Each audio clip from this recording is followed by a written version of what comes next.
Hello and welcome to How to Play Summoner Osa 60 Plus. So, alright. Many of you are probably here because you saw my How to Play Summoner Osa video, where I pretty much just ran through a dungeon and didn't do much. And yeah, things have kind of changed since then. A lot of things have changed since then. So alright, so now I'm here simply to tell you how Summoner Osa works now, and actually to give you an explanation how to actually play it. Alright, so first off the bat, you need 7. 7 control, that is what you need. And my build is gonna go around, you need 9 AP and 7 control. So, as you can see right now, I have 8 control. So I could lose either my King Staff over here, or I could lose my pet down here. I would probably say get the pet because it's pretty much the best pet in the game for Summoner Osa. You can also get a single target one instead of area one. It depends on what summon you are using at the moment. But I would say the rabbit is easier to get. I actually don't know now, because before that, the rabbit, they dropped everywhere. Now I don't know if it actually is that easy to get. So yeah, and you can see over here I have control, range, control range, MP, AP. So that is pretty much what you want to get on all those items. However, you can get out a weapon instead. Try to get a weapon that has something different than control, maybe control AP instead. Go for that one. If you can't find the pet, or you don't have the pet maximum level yet, you can still just go for this over here. If you cannot find a weapon that has range and control, that's okay, just go with control, or if you have the pet, go with range, sorry. Alright, enough of that. Let's get to the stats thingy. So, the first up, you want to pick resist. That's maximum resist, all out, and then go for health. Because you are Summoner Osa and you actually won't get into combat that often, it might actually be reasonable for you to get this one. Sometimes it might be reasonable, sometimes it won't. I haven't been playing enough of Summoner Osa to actually say if it's worth it or not, but for now I will probably just go with health. Next up we have damage and resist. You wanna health or you wanna get damage. And I would just say go 1 1 1 1 1 1 1 1 1 1 1 1 1 1 1 1 all the way down, because you want to equal out your resist in each element.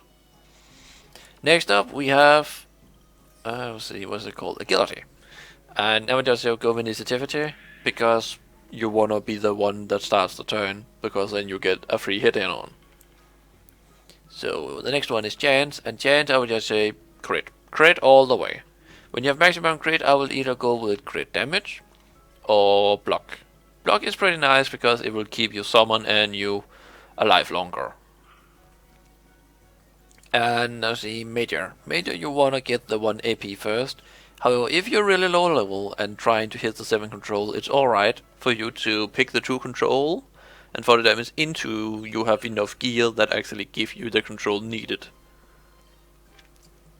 So that's alright. Around when you hit 80, you can then respec to run AP and 1 range. The range you want it because, the longer range, the longer you can cast stuff. So, enough about that. Alright, so let's just see in the specialty, what do you actually need to play? The first one is probably Osa Blessing, because it gives you 2 control. So that is probably one of the things you want to get first. Next up is this one. That will allow you to actually carry 2 creatures. I'm using Wild War Chiefs, so that's probably something you want to get around 50. 55, sorry. Next up is Gumbalo. I have no idea how to pronounce that correctly. This one you also want to max up to the max, because as you can see it get more health the more you pick this, and more luck and all that stuff. And the most important, it costs less to actually summon. So you want it at least so you can summon both your creatures in the same round. And next up we have Possession. Possession is really nice because then you can actually take control of one of your creatures. If you have it max, it doesn't cost line of sight and it goes from costing 6 to 1. And that is why you want 9 AP, because I'm gonna show you soon.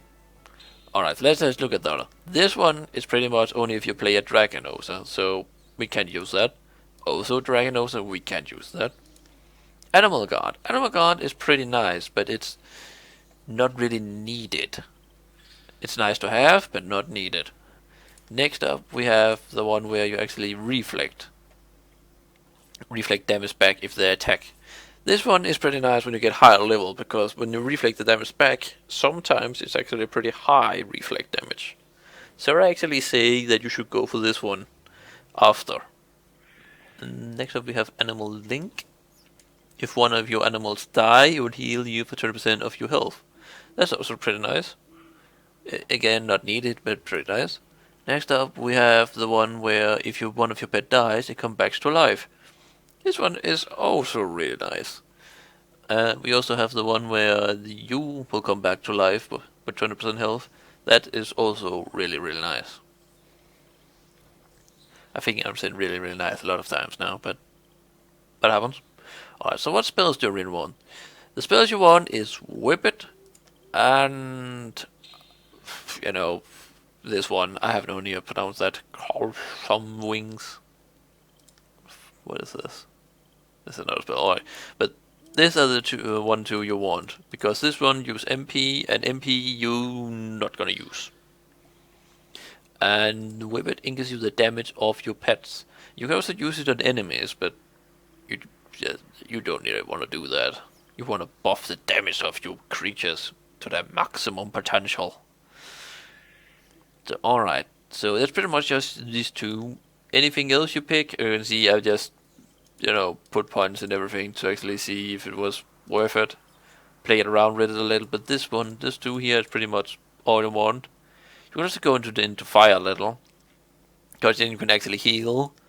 And there is a pretty nice setup when you have 12 AP, but that's really far ahead, where you can summon because they cost 3 to summon, and then you use this one at the same time.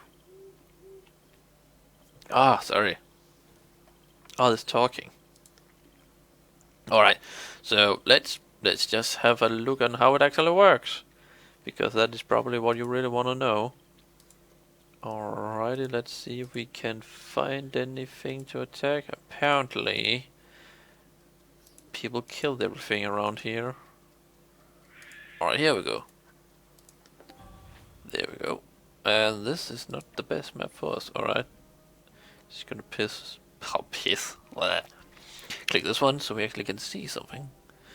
Alright, so a trick you want to do is try and summon one on each of their sides. Let's see, summon one here.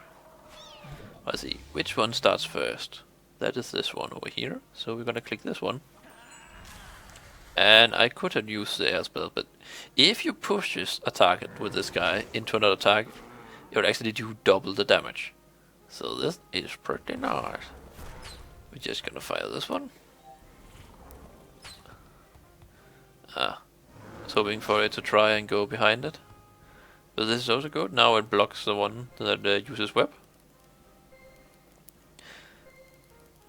Alright.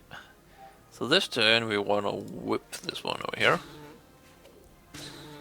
As you now can see, it has buffed its damage. And actually do pretty high damage now. That is what we want. So let's just throw some crawbars to that one. Oh, can we only use one per target? Apparently, one per target. Just see how much I actually play this one. Can we even know? We cannot move over there, but we can kill that one. And we can attack that one. There we go. See if that one pushes that one down. And there we go. Killing spree. So we just whip this around again. Cut that one over there. And oh, I ran too close. Just put it away. And kill it. And there you go. So yeah, Summon Osa is pretty strong for solo content. However, in groups they can be quite annoying to play with because their summons will normally just run around and do their own thing.